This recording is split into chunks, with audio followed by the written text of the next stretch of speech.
نحمدہ ونصلی علی رسولہ الکریم اما بعد فاعوذ باللہ من الشیطان الرجیم بسم اللہ الرحمن الرحیم۔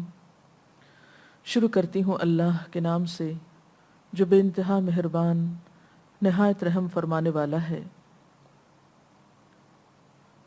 سورۃ الحج میں اللہ سبحانہ وتعالیٰ فرماتے ہیں،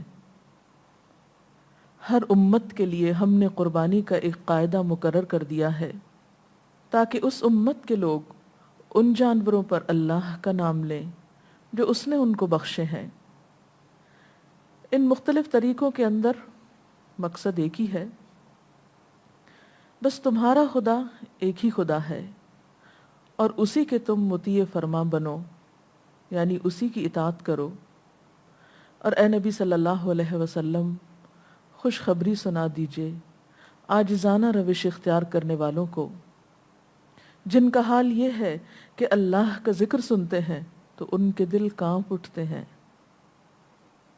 جو مصیبت بھی ان پر آتی ہے اس پر صبر کرتے ہیں، نماز قائم کرتے ہیں، اور جو کچھ رزق ہم نے ان کو دیا ہے اس میں سے خرچ کرتے ہیں۔ اور قربانی کے اونٹوں کو ہم نے تمہارے لیے شعائر اللہ میں شامل کر دیا ہے، یعنی اللہ کی نشانیوں میں سے ہیں۔ تمہارے لیے ان میں بھلائی ہے، یعنی فائدے ہیں، پس انہیں کھڑا کر کے ان پر اللہ کا نام لو۔ اور جب قربانی کے بعد ان کی پیٹھیں زمین پر ٹک جائیں، یعنی ان کی روح نکل جائے، ان میں حرکت باقی نہ رہے، تو ان میں سے خود بھی کھاؤ اور ان کو بھی کھلاؤ جو قناعت کیے بیٹھے ہیں، اور ان کو بھی جو اپنی حاجت پیش کریں، یعنی جو سوال کریں۔ ان جانوروں کو ہم نے اس طرح تمہارے لیے مسخر کیا ہے تاکہ تم شکریہ ادا کرو۔ نہ ان کے گوشت اللہ کو پہنچتے ہیں اور نہ خون پہنچتا ہے، مگر اسے تمہارا تقوی پہنچتا ہے۔ اس نے ان کو تمہارے لیے اس طرح مسخر کر دیا ہے تاکہ تم اس کی بخشی ہوئی ہدایت پر تم اس کی تکبیر کرو، اس کی بڑائی بیان کرو۔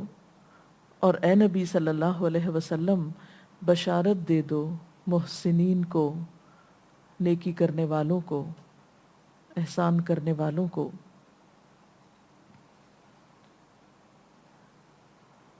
سورۃ الحج کی یہ آیات قربانی کے بارے میں بہت سی غلط فہمیوں کا ازالہ کرتی ہیں۔ سب سے پہلی بات تو یہ کہ قربانی صرف ہمارے لیے نہیں، یعنی امت مسلمہ کے لیے نہیں، قربانی ہر امت کے لیے رہی ہے۔ لِكُلِّ أُمَّةٍ جَعَلْنَا مَنْسَكًا۔ اور پھر کس لیے قربانی کا طریقہ مقرر کیا گیا؟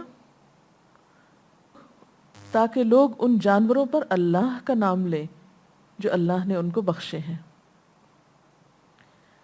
یعنی جو نعمت جانوروں کی شکل میں اللہ نے انسان کے فائدے کے لیے پیدا کی ہے، ان جانوروں سے فائدہ اٹھاتے ہوئے اللہ کو یاد کریں، اور پھر جب انہیں اللہ کے راستے میں قربان کریں تو اس وقت بھی اللہ کے سوا کسی اور کے نام پہ قربان نہیں کریں، کسی اور کا ذکر اس وقت نہیں کریں، صرف اور صرف اللہ کو یاد کریں، تاکہ جس نے نعمت دی اسی کے راستے پر قربان ہو اور اسی کا شکر ادا ہو۔ اور پھر مزید یہ فرمایا فَإِلَٰهُكُمْ إِلَٰهٌ وَاحِدٌ، بس تمہارا الہ ایک ہی الہ ہے، یعنی امتیں مختلف رہیں لیکن الہ سب کا ایک ہی ہے۔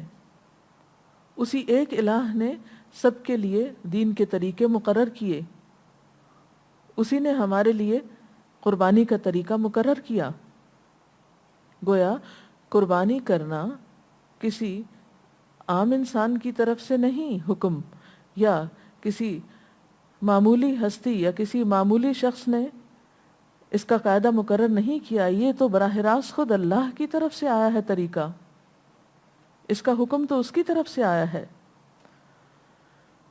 بس تمہارا خدا ایک ہی خدا ہے، اور تم کیا کرو فَلَهُ أَسْلِمُوا، تم سب اس کے فرما بردار بن جاؤ، اس کے اطاعت گزار بن جاؤ، اس کے آگے جھک جاؤ، اس کے مطیع فرمان ہو جاؤ، اپنا آپ اس کے حوالے کر دو۔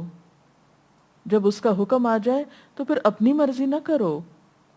فبشر المخبتین، اور خوشخبری سنا دو عاجزی کرنے والوں کو، جو اللہ کا حکم سن کر اطاعت کرنے لگتے ہیں، حجت بازی نہیں کرتے، بحث مباحثہ نہیں کرتے۔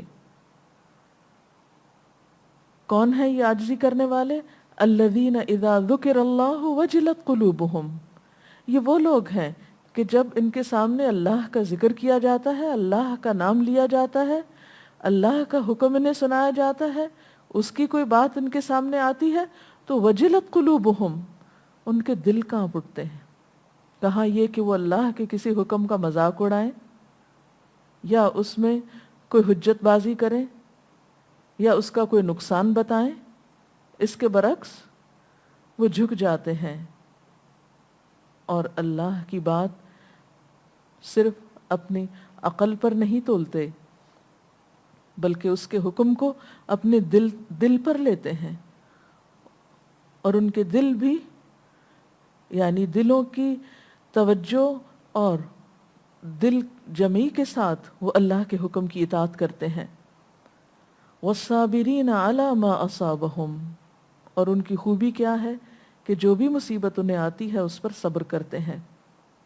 اور قربانی کا ایک سبق یہ بھی ہے کہ ہم اس زندگی میں دوسروں کی خاطر تکلیف اٹھائیں، دوسروں کے آرام کی خاطر کبھی اپنے آرام کو قربان کریں، زندگی کی مختلف مشکلات اور پریشانیوں میں صبر کرنا جانیں۔ والمقیم الصلاۃ، اور نماز قائم کرنے والے ہیں، یعنی صرف قربانی ہی نہیں کرتے، صرف خدمت خلق ہی نہیں کرتے، بلکہ اللہ کے حقوق کو بھی یاد رکھتے ہیں، نماز بھی ادا کرتے ہیں۔ وَمِمَّا رَزَقْنَاهُمْ يُنْفِقُونَ، اور جو رزق ہم نے ان کو دیا ہے اس میں سے وہ خرچ کرتے ہیں۔ اور قربانی میں صرف جانور ہی قربان نہیں ہوتا بلکہ اس میں انسان اپنا مال بھی قربان کرتا ہے، اور بسا اوقات جانور کو پالتے پالتے جب اس سے محبت ہو جاتی ہے تو اپنے جذبات کی قربانی بھی ہوتی ہے۔